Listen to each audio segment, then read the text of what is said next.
అబద్దాలు మాట్లాడి ఏదో బట్టగాల్చి మీదేస్తే అయిపోతుంది అక్కడ. ఏదైనా చేయొచ్చు, మేము అధికారం ఉంది కాబట్టి మేము ఏమైనా మాట్లాడొచ్చు, ఎన్ని అబద్దాలైనా చెప్పొచ్చు. ఏ రకంగానైనా ఒక వ్యక్తికి అంటే ఒక నీతివంతమైనటువంటి రాజకీయాలను ఇవాళ నడిపిస్తూ నీతివంతమైన రాజకీయాలను ఉండాల భవిష్యత్తు అనేటువంటి ఒక ఆకాంక్షతో స్ఫూర్తిగా తీసుకోవాల్సింది పోయి వారి మీద ఆరోపణలు చేసి భూమి వాళ్ళు ఏదో అమ్ముకున్నారని అంటే రకరకాలుగా ఏదైతే తప్పుడు ఆరోపణలు చేసినప్పుడు వాళ్ళు నిరూపించాల్సినటువంటి అవసరం. ఆరోపణలు చేయడం అనేది పెద్ద ఎవరైనా చేయొచ్చు, ఆరోపణలు చేయడం పెద్ద గొప్ప విషయం కాదు. ఆరోపణ చేయడం గొప్ప విషయం కాదు, రుజువు చేయాలి కదా. మీరు దారిన పోయే దానాలయం ఎవరన్నా ఏదైనా కామెంట్ చేస్తే ఊరుకుంటారంటే ఊరుకునేటువంటి వ్యక్తి కాదు ఇక్కడ. మీరు చెప్పినటువంటి మాటల్లో నిజం ఉంటే ఖచ్చితంగా ప్రూవ్ చేసి చూపియండి, లేదా క్షమాపణలు చెప్పండి. ముక్కు నేలకు రాసి క్షమాపణలు చెప్పండి, తప్పైంది మీ మీద తప్పుడు ఆరోపణలు చేసినామని. అంతవరకు ఊరుకుండే ప్రసక్తి లేదు. ఖచ్చితంగా మీరు చెప్పిన మాట నిజమైతే మీరు ప్రూవ్ చేయాలి.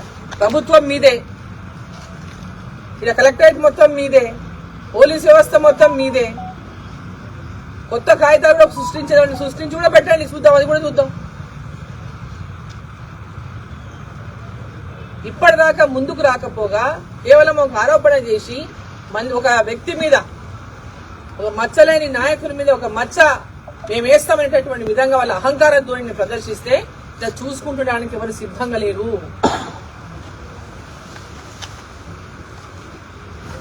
ఇమ్మీడియట్ గా నిజంగా మీరు చెప్పిన మాటల్లో మీరు ఇంకా అదే మాట మీద నిలబడ్డట్టయితే రండి. ఎమ్మెల్యే గారు ఛాలెంజ్ చేసిండ్రు, మీరు రండి. ఏడికి వస్తారు? మీ ముఖ్యమంత్రి ఆఫీస్కి వస్తారా, లేదా కలెక్టర్ ఆఫీస్కి వస్తారా, లేకుంటే కామారెడ్డి చౌరస్తాకి వస్తారా? ఎక్కడికి వస్తారో రండి. మీకు దమ్ము ధైర్యం అంటే వచ్చి ప్రూవ్ చేయండి.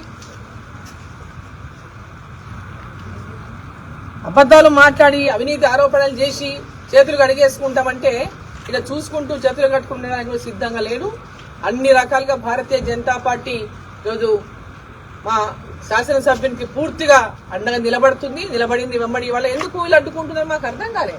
వాళ్ళు అడ్డుకోవాల్సిన అవసరం ఏమి? హైదరాబాద్ నుంచి ఇప్పుడు మా అధ్యక్షుడు వస్తున్నటువంటి అడ్డుకుంటారు, పోలీసులను పెట్టించి మొత్తం ఇంటి చుట్టూ పోలీసులను పెట్టించి అరెస్టులు చేస్తారు. ఎందుకు చేయాల్సి వస్తుంది అరెస్టులు ఎందుకు చేస్తున్నారు మీరు? ఏ ప్రజాస్వామ్యంలో మనం ఇంకా బతుకున్నాం? ఈరోజు ఈ రాష్ట్రంలో ప్రజాస్వామ్యం అసలు ఉందా? ప్రజాస్వామ్యాన్ని కూని చేస్తూ ఈరోజు మీరు ప్రజలకు స్వేచ్ఛ లేకుండా మా శాసనసభ్యుని పలకరియాలన్నా, ఆయన ఏం జరిగిందో వచ్చి మాట్లాడాలంటే కూడా మీరు మీ అనుమతి కావాలా? దానికి పోలీసుల అనుమతి కావాలా? ఈ రాష్ట్ర ప్రభుత్వం అనుమతి కావాలా?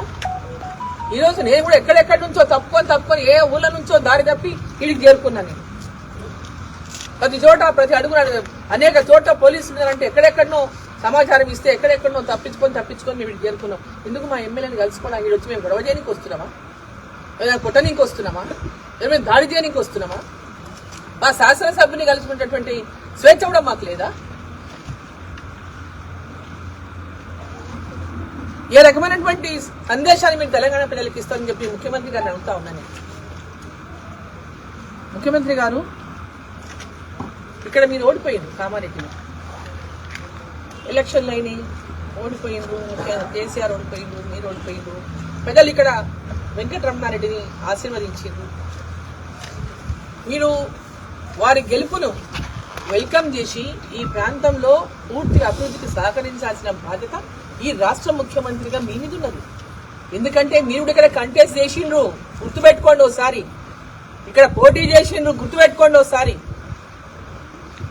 కక్ష సాధింపులు చేసి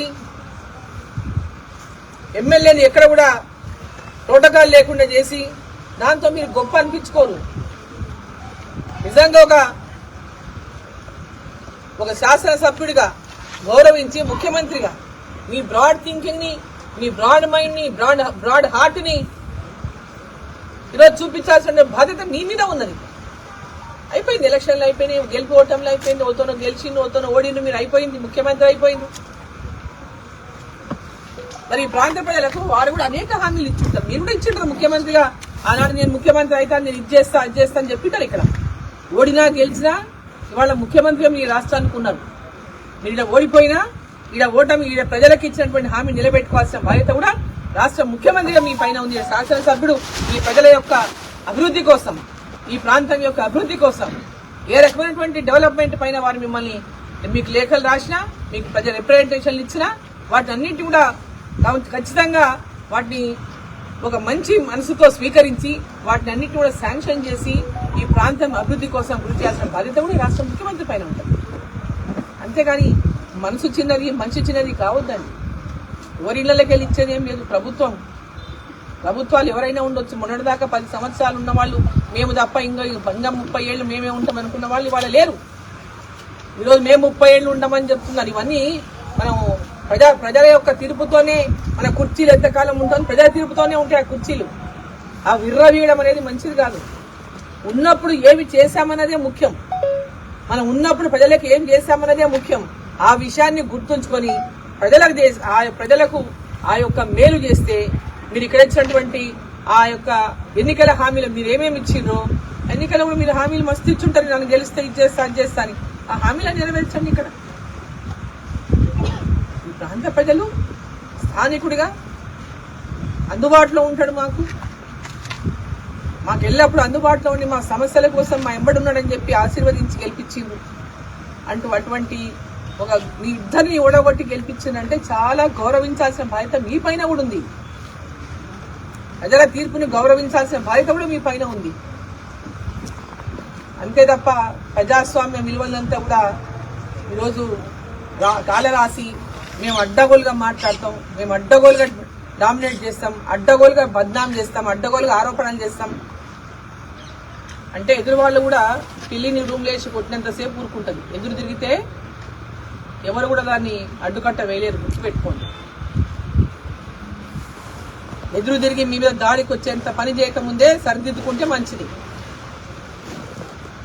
ఎవరెన్ని రకాల అవినీతి చేసిండ్రో ప్రజలకు అందరికీ తెలుసు, చెప్పాల్సిన అవసరం లేదు. అవినీతి పరులు ఎవరో నీతి పరులు ఎవరో ప్రజలు ఆశీర్వదించిండ్రు. నీతిపరుడనే కాబట్టి ఆశీర్వదించిండ్రు. ఇమ్మీడియట్ గా మీరు ముఖ్యమంత్రిగా మీ యొక్క నాయకుడు చేసేటువంటి ఆరోపణలను వెంబడే విత్డ్రా చేసుకోమనండి, లేదా నిరూపించమనండి. నిరూపించలేకపోతే విత్డ్రా చేసుకోమని తప్పైందని చెప్పి క్షమాపణ కోరమనండి. అది మీ యొక్క గొప్పతనానికి ఒక ముఖ్యమంత్రిగా, ఒక పెద్ద మనిషిగా, ఈ రాష్ట్రానికి ముఖ్యమంత్రిగా, రాష్ట్రానికి పెద్ద మనిషిగా మీ బాధ్యత మీరు నిర్వర్తిస్తారని చెప్పి నేను భావిస్తున్నా. ఈ ప్రాంతంలో ఉన్నటువంటి ప్రజలకు అందరికీ కూడా అభివృద్ధి పట్ల, శాసనసభ్యుని పట్ల ఒక గౌరవాన్ని ఇచ్చి ప్రోటోకాల్తో సహా ఈ ప్రాంత అభివృద్ధి కూడా మీరు తోడ్పడతారని చెప్పి నేను భావిస్తున్నాను. ఆరోపణలు పక్కన పెట్టి అభివృద్ధి పైన ఆరోపణలు పక్కన పెట్టి అభివృద్ధి పైన కొట్లాడదామని చెప్పండి. మరి నిధులు రాష్ట్ర ప్రభుత్వం 8,000 కోట్లు ఇస్తుందో ఏమనండి, నేను వద్దంటే ఇస్తామండి. వెల్కమ్. అభివృద్ధి పైన కొట్లాడదాం అనేటోళ్ళు ఆరోపణలు చేయరు కదా. తప్పుడు ఆరోపణ చేయడం అనేది రాజకీయాల్లో ఎవరికైనా సమంజసం కాదు. రాజకీయాల్లో ఎన్నైనా ఉండొచ్చు, కానీ అబద్ధపు ఆరోపణలు చేసి ఒక వ్యక్తిని మసగబారేటటువంటి వ్యక్తిత్వాన్ని మసగబారేటటువంటి విధంగా చేయడం అది అప్రజాస్వామికం. చేతగాని వాళ్ళు ఆ పని చేస్తారు. చేతనైన వాళ్ళు ఎవరు ఆ పని చేయలేరు. చేతగానప్పుడే ఆ విధమైనటువంటి ఆరోపణలు చేసి తెలిసి మనిషి మీద బ్లేమ్ చేసి ఏదో వాళ్ళకు ఉన్నటువంటి గౌరవాన్ని, వాళ్ళకు ఉన్నటువంటి పబ్లిక్ లో ఉన్నటువంటి వాళ్ళ యొక్క గౌరవాన్ని తగ్గించే ప్రయత్నం చేస్తారు.